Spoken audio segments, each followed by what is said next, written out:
delinquencies have been the lowest in the retail segment for a long time. So this also means that if you were to look ahead, the asset quality should also improve as the composition of the growth changes. If you look at retail growth, again it is very diversified and each of these segments is growing pretty fast. That's again a matter of much satisfaction because we recognize that there are cycles. There may be times when some segment grows fast, but if you have all cylinders firing, you can be much more sanguine in terms of the fact that the growth is sustainable. So the slowest growing segment really is mortgages and home loans, which is again at 18% plus. And some areas like retail, personal loans continue to grow extremely fast at 100%. That's at a relatively low base, but nevertheless, it has now become a size where it is contributing to margins very handsomely. If you look at the last quadrant, you'll find that the growth in disbursements is even quicker, which again augurs well for the longevity of this growth. Next slide. Deposits has been a challenge for all of us this year, and here again the bank actually has outperformed the market by a significant margin. And equally importantly, the difference between deposit growth and loan growth, which for some banks has been a proportion of 2:1, is marginal for us. Deposits have grown by 15% against loan growth of about 19%, which means that if you look at the CD ratio at the end of the year, and the material CD ratio is the domestic CD ratio, because that is driven largely by deposits as a resource, unlike international business where you actually raise MTNs and the like to fund the business. So the domestic CD ratio, even at the end of this year, is just about 75%, which means there is plenty of headroom for us to grow our loans without being constrained by deposits in any manner whatsoever. The international growth again has been funded almost on a one-to-one basis by deposits, which is remarkable. So you'll find that the CD ratio international has remained constant through this period. Domestic CASA again has grown by about 8%, which might be system or a little better than that. And term deposit growth has been faster, which is completely understandable when rates are picking up, because the differential between the savings rate, which is sub 3%, and the term deposit rates, which move up to 7.5–8%, is very substantial. And even lazy people like me might want to move their deposit from saving bank to term deposits. Next slide. So if we were to now compare our growth with industry, just in terms of numbers, what we have done is we have compiled the results of all the banks which had declared the results up to yesterday. And you find that we have outperformed the industry significantly. Again, you might recall guidance that it is our endeavor to make sure that we grow at industry plus. We don't target a particular number in terms of growth, but we are very keen that we protect our market share, and we have again outgrown the industry by a substantial margin. And it comes to scheduled commercial banks. So the middle slide is the top 8 banks, public and private sector. The slide on the side is all banks. So I think the outperformance is significant there. Yeah, next. So good part again is that we have been able to protect and improve our margins along with growth. As I told you, for us in order of priority, margins come first, growth comes later, and therefore again the margins are something which actually have improved. In some ways, the margins have been a bit of a surprise for me. You might recall when we had met at the end of last quarter, my own sense was that now that the lag between the deposit pricing and the loan pricing is gone, we should find again margins stabilizing. But we actually have been surprised by the continued improvement this quarter also. While some banks actually have reported a sequential decline in margins, we have seen a very smart uptick in margins this quarter also. Move ahead. Yeah. So again, if you see the margins compared to industry, just to put the numbers in stark relief. So our margins sequentially have grown by 16 basis points as compared by industry. Again, top 8 banks, private and public sector, by 4 basis points. Similarly, the NII expansion is also substantially faster as compared to our peer group. Yeah. This is the quarterly profitability. So as a consequence of the smart growth and also the margin improvement, profitability again has shown a very sharp improvement. And for the quarter, you will find that in all operating metrics, whether it is net interest income, operating profit, profit before tax, profit after tax, we actually have had a record quarter by some margins. The profit after tax is about 4,800 crores, which again, given that we are exiting the year, gives us some comfort in terms of how the next year might be for us. And the operating profit also, that is up significantly, and even again, as we'll see, YOY by 20%. So the uptick that we see is derived from very, very strong growth and operating metrics. This is the annual profitability figure. So we have ended up with a net interest income growth of which is only 28%, operating profit, as I mentioned, 20%, and PBT and PAT again are up by a very handsome margin, profit after tax by nearly 94% at 14,000 crores, which for us by a very, very long margin is the best we have ever done. And as we'll see, in terms of ROA and ROE, it translates into very significant numbers. Yeah, next.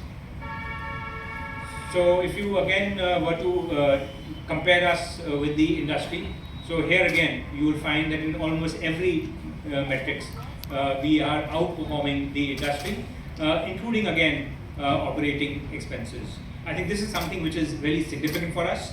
I think we are one bank which have not grown our physical footprint. In fact, it is substantially shrunk as compared to 3 years back. Our manpower numbers are also very well contained, which is why consistently the growth in our operating expenses has been much lower as compared to the industry. And this is still, you might say, a bit of an overstatement in terms of the operating expenses, overstated on 2 accounts. One is that, of course, the wage revision, which happens once in 4 or 5 years for public sector banks. This quarter was the first quarter where it was fully reflected. And then also, again, there are some other one-off expenses. But even if we take this, I think we are pretty successful in making sure that even as we grow better in the industry in terms of revenues, the growth in expenses is much lower as compared to industry. The last piece, if you can just go back to the last slide, is of course the credit cost, which is the single biggest determinant in terms of the performance of a bank. We had been guiding for a credit cost of about 1%. Again, we have surprised ourselves again very pleasantly, and credit cost has come out at about 0.5%. So, and we have been guiding that while there were some residual challenges when it came to the MSME sector, but the benign corporate cycle would far outweigh those challenges, and that is what has been borne out. In our view, again, the corporate credit cycle continues to be very, very favorable. In fact, if you were to look at our composition of balance sheet, corporate along with international business is about 60% of the balance sheet, and that is where we are seeing credit costs as virtually negligible. So I think this improvement that we see, we believe is sustainable as we move ahead. Yeah. This is the asset quality number, where again we have seen consistent improvement right through the cycle, even during COVID.